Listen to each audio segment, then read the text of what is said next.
And Dana, it's not just the rain we're looking at tonight. We're also looking at the possibility for some strong winds. Yeah, and also with the ice that we just saw on the near me, that's going to be very familiar tomorrow as well, because once this cold front comes through, things are going to get a lot colder, and some wet surfaces like decks and roadways might be a little bit frozen tomorrow morning. So definitely something to keep in mind for the early morning commute. And we've had periods of rain on and off throughout the day, but at this point we have had some more consistent rain, and that's associated with the cold front moving through. And you can see that pretty well as the demarcation here between the rain showers and the snow. And if we look really closely, we can see this little squall line. It's this kind of reddish color going from north to south right over Augusta at the end of the radar loop. And that's going to be our best chance of the most strong winds overnight tonight. So some power outages are definitely possible as the squall line continues to move from west to east. And behind that is where the cold front ends. And that's a lot colder air, which is going to give us a brief coating of snow overnight tonight. So our current temperatures also show us where the cold front is located. Ahead of the front, still in the 40s, even this late in the evening, though behind the cold front, temperatures already dropping into the 30s. And by the time we get to tomorrow, temperatures are going to be in the single digits and teens closer to the coast. So in the next couple of hours is when we'll start to see the cold front continue to move more eastward throughout the state. Behind that cold front is where we're going to have that quick coating of snow. I don't expect much accumulation, especially outside of the mountains.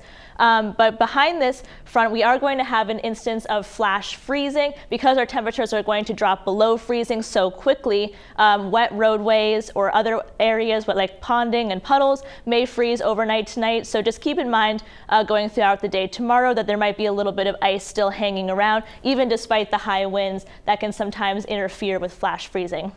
Now, by the time we get to about sunrise tomorrow, that front is going to be out of our area, and we'll have some more sunshine, and it'll be drier throughout the day Thursday. However, it's going to be extremely cold and very windy, so it's not going to be a very nice day out there. But our temperatures do start to moderate once we get into the day Friday, and we're going to be a little bit sunnier there as well.